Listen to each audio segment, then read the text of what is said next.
Hay una idea que, si te paras a pensarla, es la más explosiva de la historia de la humanidad. Uf, sí. La afirmación de que Jesús de Nazaret era Dios. Si es cierta, lo cambia absolutamente todo. Todo. Y si es falsa, bueno, el hecho de que media humanidad la haya creído también lo cambia todo. También. Hoy vamos a meternos de lleno en este tema, usando como guía una entrevista con José Carlos González Hurtado, que escribió un libro llamado Evidencias de que Jesús es Dios. Y lo interesante es que él lo aborda no desde la fe, sino como una investigación, casi como un detective, ¿sabes? Mirando pruebas históricas, arqueológicas, científicas. Exacto. La idea es analizarlo de forma lógica. El material que tenemos lo estructura en 5 posibilidades, que son las únicas que existen en realidad. A ver, ¿cuáles son? La primera, Jesús es un mito, nunca existió. La base de todo, ¿vale? La segunda, sí que existió, pero lo que sabemos de él es una versión manipulada, como un teléfono roto a lo largo de los siglos. Que también se oye mucho. Muchísimo. La tercera y la cuarta van un poco juntas. Era un hombre, pero o bien era un mentiroso que engañó a todo el mundo, o era un loco que se creía de verdad sus delirios. Claro. Y la quinta, obviamente, es que era quien decía ser, el Mesías, o sea, Dios. Así que vamos a ir desmontando o construyendo cada una de estas hipótesis con las pruebas que se presentan. Me parece un plan perfecto. Empecemos por la base de todo, la pregunta más fundamental. ¿Siquiera podemos estar seguros de que Jesús existió como personaje histórico? Pues sí. Porque es una de las primeras cosas que se suelen oír, que es una invención, como el rey Arturo o, no sé, Robin Hood. Es un punto de partida lógico, desde luego. Y lo que las fuentes nos dicen es que, históricamente, su existencia es uno de los hechos mejor documentados de la antigüedad. ¿Ah, sí? Sí. Se citan más de 24 fuentes no cristianas que hablan de él. Y lo más potente es que muchas de ellas son hostiles al cristianismo. Claro, porque si tus enemigos admiten que exististe, es una prueba bastante sólida. ¿Quiénes son esos enemigos? O al menos esas fuentes neutrales. Pues mira, la más famosa es Flavio Josefo, un historiador judeo-romano del siglo I. No era cristiano, de hecho trabajaba para los romanos. Ajá. Y en sus libros como Antigüedades Judías menciona a Jesús, a su hermano Santiago y a Juan el Bautista. Pero siempre he oído que ese texto de Josefo pudo ser retocado más tarde por monjes cristianos para que sonara más favorable. ¿Se sostiene esa crítica? Es una objeción clásica, sí, pero las investigaciones más recientes la han debilitado mucho. ¿Por qué? Porque tenemos muchas copias manuscritas de la obra de Josefo de diferentes lugares y épocas, y todas coinciden en lo esencial de ese pasaje. Si hubiera sido una manipulación aislada, veríamos versiones distintas, pero no es el caso. Entiendo. Y además, no es el único. Tácito, que para muchos es el mayor historiador de Roma, también habla de Cristo, de su ejecución bajo Poncio Pilato y de la expansión de esa superstición por Roma. Y lo cuenta con desprecio, me imagino. Con desprecio total, lo que de nuevo refuerza su testimonio. No tenía ningún interés en favorecerlos. Vale, tenemos a los romanos y a los judíos oficiales. Pero lo que más me llama la atención es lo de las fuentes directamente hostiles. Mencionabas una. Sí, el Toledot Yisú es un texto judío medieval cuyo único objetivo es ridiculizar y atacar a Jesús. Lo presenta como un hechicero, un farsante, hijo ilegítimo de un soldado romano. O sea, un panfleto de desprestigio en toda regla. Totalmente. Pero aquí viene lo fascinante, y es un ejemplo perfecto de cómo funciona la historia. Al intentar refutar el cristianismo, el Toledot Yisú confirma, sin querer, los pilares de la historia que ataca. ¿Cómo? Confirma que existió un hombre llamado Jesús, que hacía cosas inexplicables, que tuvo discípulos, que fue ejecutado, y ojo, que su cuerpo desapareció del sepulcro. No me digas. Sí, intenta darle una explicación mundana, claro, pero al hacerlo, admite que el sepulcro vacío era un hecho conocido por todos, amigos y enemigos. Es increíble.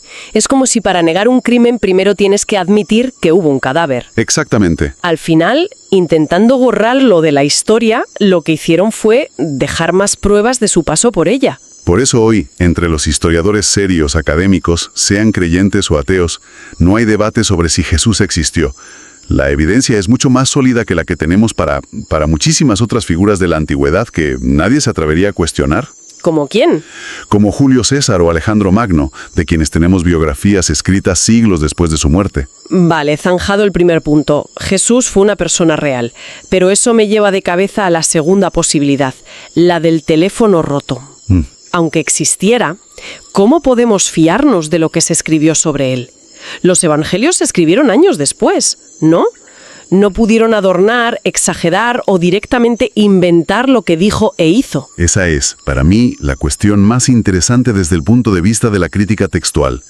Y aquí los datos que aporta el material son apabullantes si los pones en contexto. A ver. Vamos a comparar. Coge cualquier texto clásico. Los Anales de Tácito, por ejemplo.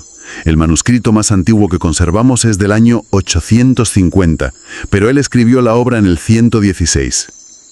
Espera. Hay una diferencia de más de 700 años. Un momento, 700 años. O sea que durante 7 siglos no tenemos ni una sola copia. Ni una. Es un vacío enorme. Enorme. Y con las obras de Platón es peor.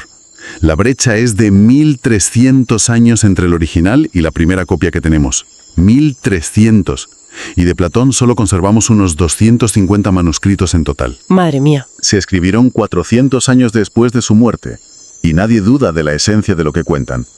Ahora, comparemos esto con los evangelios. Adelante, ponme los datos sobre la mesa. Empecemos por la fecha. El libro de los Hechos de los Apóstoles, que es la continuación del Evangelio de Lucas, se detiene bruscamente antes de narrar 2 hechos clave. La destrucción de Jerusalén en el año 70 y la muerte del apóstol Pablo en Roma sobre el año 62. Ningún historiador que escribe sobre esa época omitiría esos eventos. Es como escribir una biografía de Kennedy y no mencionar su asesinato. Es lógico. Si no lo cuentas es porque aún lo ha pasado. Eso sitúa la escritura de los Hechos antes del año 62. Exacto. Y si los Hechos son de antes del 62, el Evangelio de Lucas, que es la primera parte, tiene que ser anterior. Claro. Y el propio Lucas empieza su Evangelio diciendo que escribe porque muchos ya han intentado poner en orden la historia. Se refiere a otros, como Marcos y Mateo. Esto nos sitúa la escritura de los primeros evangelios en los años 40 o 50. O sea, apenas 10 o 20 años después de la muerte de Jesús. Eso es. No hablamos de siglos, sino de un par de décadas, cuando los testigos presenciales, amigos y enemigos, todavía estaban vivos y podían decir, oye, eso que cuentas no fue así. La diferencia en el tiempo es brutal, pero antes mencionaste también la cantidad de manuscritos. Aquí la escala es de otro planeta. A ver. De Platón decíamos que hay 250 manuscritos. Del Nuevo Testamento tenemos más de 25.000 manuscritos antiguos o fragmentos, en griego, latín, copto. Más de 100 de ellos son del siglo I. 25.000. Para que nos hagamos una idea visual. Si apiláramos todos los manuscritos que existen de las obras de Platón, tendríamos una pila de unos 30 centímetros. Si hiciéramos lo mismo con los del Nuevo Testamento, la pila superaría los 2 kilómetros de altura. Madre mía, la imagen es potentísima. Es que la cantidad de evidencia es abrumadora. Y no es solo cantidad, es calidad. Un análisis informático, comparando el 99,8% de todos estos manuscritos, demuestra que son idénticos en su mensaje.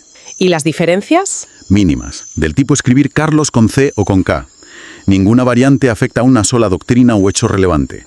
La conclusión de los expertos en crítica textual es que la fiabilidad de los evangelios como documentos históricos es muy superior a la de cualquier otro texto de la antigüedad. O sea, que la idea de una manipulación masiva o un teléfono roto no se sostiene con la evidencia textual. Entendido. Así que si existió y si lo que leemos sobre él es fiable, entonces tenemos que enfrentarnos a lo que elijo de sí mismo. Y aquí, aquí entramos en un terreno mucho más personal. O era un mentiroso o era un loco. Exacto. Porque afirmar yo soy Dios, como él hizo, es la afirmación más extrema que un ser humano puede hacer. Es el famoso trilema de C.S. Lewis. Si las 2 primeras opciones, mito y leyenda, quedan descartadas, solo nos quedan estas 3. Mentiroso, loco o señor. Analicemos la de la locura. ¿Era un demente con delirios de grandeza? Pues, a ver, el material menciona un caso muy curioso. El de un psiquiatra francés llamado Vinet Sangle, que en el siglo XX escribió 4 libros para demostrar que la psicología de Jesús era la de un paranoico. ¿Y cuál fue su conclusión? Su conclusión fue esa, que estaba loco. Lo irónico es que el propio Vinet Sangle acabó sus días ingresado en un manicomio. Vaya. Contrasté estudios psiquiátricos mucho más modernos que analizan los evangelios, describen la psicología de Jesús como todo lo contrario, espectacularmente coherente, deliberada, intencional. O sea, que no cuadra con el perfil. Para nada. No muestra los rasgos típicos de la megalomanía o el narcisismo. De hecho, hace cosas antinarcisistas, como pedir a la gente que sanaba. No se lo digas a nadie.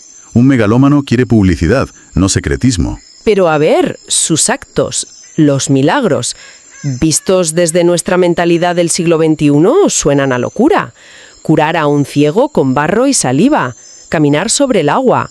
Nuestra primera reacción es pensar que eso es imposible. Y es una reacción lógica desde un paradigma materialista. Lo fascinante que señala La Fuente es que la negación de los milagros no suele ser una conclusión basada en la evidencia de cada caso, sino una premisa filosófica de partida. ¿A qué te refieres? O sea, si uno parte de la idea de que Dios no existe y solo lo material es real, entonces, por definición, los milagros son imposibles. Cualquier evidencia en contra será descartada o reinterpretada. Es un razonamiento circular. Los milagros no existen, por lo tanto, esta prueba de un milagro no puede ser real. Exacto. Pero si cambias la premisa y te abres a la posibilidad de que exista un creador que diseñó las leyes de la naturaleza, entonces también es lógico pensar que puede intervenir en ellas puntualmente. Claro. No las anula, simplemente actúa sobre su propia creación. Y ojo, que la creencia en milagros no es algo marginal. El material aporta un dato de una encuesta de 2010 a médicos de Estados Unidos, gente de ciencia. ¿Y qué decía? El 91% dijo creer en los milagros. Y el 55% afirmó haber presenciado personalmente un suceso que consideraba un milagro en su práctica médica. Ese dato es sorprendente. Derriba bastante el prejuicio de que ciencia y milagros son incompatibles. Desde luego. Vale. Si la opción del loco es psicológicamente débil, ¿qué pasa con la del mentiroso? Pudo ser un embaucador genial que sabía que no era Dios, pero que montó un engaño maestro. Aquí el argumento se vuelve existencial. Si fue un mentiroso, tenemos que admitir que fue el mentiroso más extraordinario de la historia. ¿Por qué? Porque consiguió que miles de millones de personas basaran su vida en sus enseñanzas éticas, que son de una profundidad moral increíble. Pero el principal problema de esta teoría son sus seguidores directos, los apóstoles. ¿En qué sentido? Si todo fue un fraude, que ellos ayudaron a perpetuar, ¿qué ganaron a cambio? Poder, riqueza, comodidad. No, más bien lo contrario. Exacto. Ganaron persecuciones, torturas y, casi todos, una muerte horrible. Pedro, crucificado boca abajo. Pablo, decapitado. Santiago, apedreado. ¿Es verdad? La gente muere por lo que cree que es la verdad, por muy equivocada que esté. Nadie muere voluntariamente y de forma atroz por algo que sabe perfectamente que es una mentira que él mismo ha inventado. No tiene ningún sentido psicológico. Es un argumento muy potente. El martirio de los apóstades es la gran prueba de que ellos al menos estaban convencidos de que lo que decían era verdad. Eso es. Y eso nos deja, por eliminación, en la quinta y última puerta. Que Jesús era quien decía ser. ¿Cuáles son las evidencias positivas, más allá de descartar las otras, que se presentan para sostener esta afirmación? El material se centra en dos pilares fundamentales. El primero, el cumplimiento de las profecías. Y el segundo, la resurrección. Vale. Sobre el primero, se explica que en el Antiguo Testamento, escrito a lo largo de más de 1000 años antes de Cristo, hay entre 200 y 500 profecías sobre un Mesías venidero, y Jesús las cumple de forma asombrosamente precisa.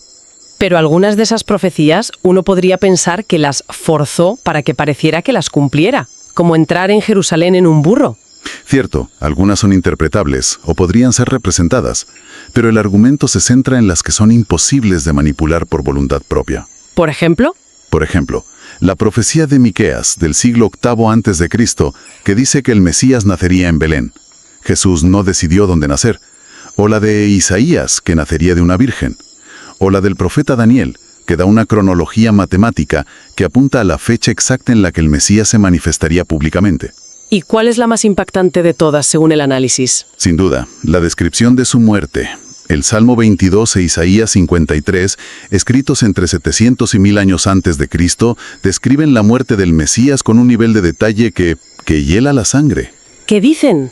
Hablan de un hombre traspasado en manos y pies, cuyos huesos se dislocan, que es escarnecido y por cuyas ropas se echan suertes. Está describiendo una crucifixión. Exactamente. Pero lo increíble es que la crucifixión no la inventaron los judíos. Fue un método de ejecución persa, perfeccionado y extendido por los romanos siglos después de que se escribieran esos textos. Es un anacronismo cultural total. Total. Isaías y el salmista describieron un método de tortura que no existía en su mundo. un matemático, Peter Stoner, calculó la probabilidad de que un solo hombre a lo largo de la historia cumpliera por casualidad solo 8 de estas profecías clave. Espera, que me preparo para la cifra. ¿Cuál fue el resultado? 1 entre 10 elevado a la 28ª potencia. Uf. 1 entre 10 a la 28. Mi cerebro no puede ni empezar a procesar ese número. Dame una analogía, algo para entender esa escala. El propio Stoner la dio. Imagina que cubres todo el estado de Texas con monedas de €1, hasta una altura de 60 centímetros. Vale. Ahora coges una de esas monedas, la marcas con una X y la lanzas al azar en cualquier punto de esa masa ingente de monedas. Luego, vendas los ojos a una persona y le dices que tiene una sola oportunidad para encontrar esa moneda marcada. ¿Y la probabilidad? La probabilidad que tendría de encontrarla es de 1 entre 10 a la 28. Es estadísticamente imposible. Y eso nos lleva al segundo pilar, el evento que lo cambia todo, la resurrección, el hecho central. Aquí el análisis es muy forense. Se centran 2 datos, el sepulcro vacío y las apariciones. Empecemos por la tumba. Sobre el sepulcro vacío, ya hemos visto que hasta sus enemigos lo admitían. Las teorías para explicarlo son pocas. La primera, no murió realmente, solo se desmayó. La teoría del desmayo. La ciencia médica moderna la descarta. La pérdida de sangre por la flagelación y la crucifixión, más la lanzada en el costado que perforó el pulmón y el pericardio, garantizan la muerte. Sobrevivir a eso es más milagroso que la propia resurrección. Vale, la teoría del desmayo descartada. ¿Qué nos queda? El robo del cuerpo. Y aquí la pregunta es, ¿quién lo robó? Si fueron las autoridades romanas o judías, ¿por qué no mostraron el cuerpo cuando los apóstoles empezaron a predicar la resurrección por todo Jerusalén? Claro, habría sido la forma más fácil y definitiva de acabar con el cristianismo en su cuna. Mostrar el cadáver y decir, aquí está vuestro Mesías resucitado. Pero nunca lo hicieron. Lo que nos deja solo con la opción de que lo robaran sus propios discípulos. La opción que ya hemos comentado. Hombres que se escondían muertos de miedo, que de repente se transforman en valientes predicadores dispuestos a morir torturados por una mentira que ellos mismos han fabricado. No encaja. No encaja. Y a todo esto se suma el detalle contraintuitivo que se menciona en los evangelios, que las primeras testigos del sepulcro vacío fueron mujeres. ¿Por qué es tan importante ese detalle? Porque en la cultura judía del siglo I, el testimonio de una mujer en un juicio no valía nada. Era legalmente inadmisible. Ah. Si los apóstoles hubieran inventado la historia, jamás habrían puesto a mujeres como las primeras testigos. Es un gol en propia puerta desde el punto de vista de la credibilidad. Habrían dicho que Pedro o Juan lo vieron primero.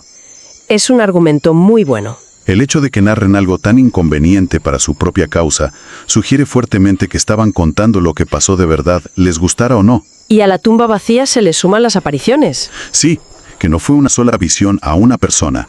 Fueron una docena de apariciones distintas, a personas solas, a grupos pequeños, y una vez a más de 500 personas a la vez, como cuenta el apóstol Pablo. Claro, eso descarta la alucinación. Una alucinación colectiva de esa magnitud y variedad es un fenómeno que la psicología considera imposible. Para terminar, el material menciona una última pieza del puzzle, una posible prueba física que ha generado ríos de tinta.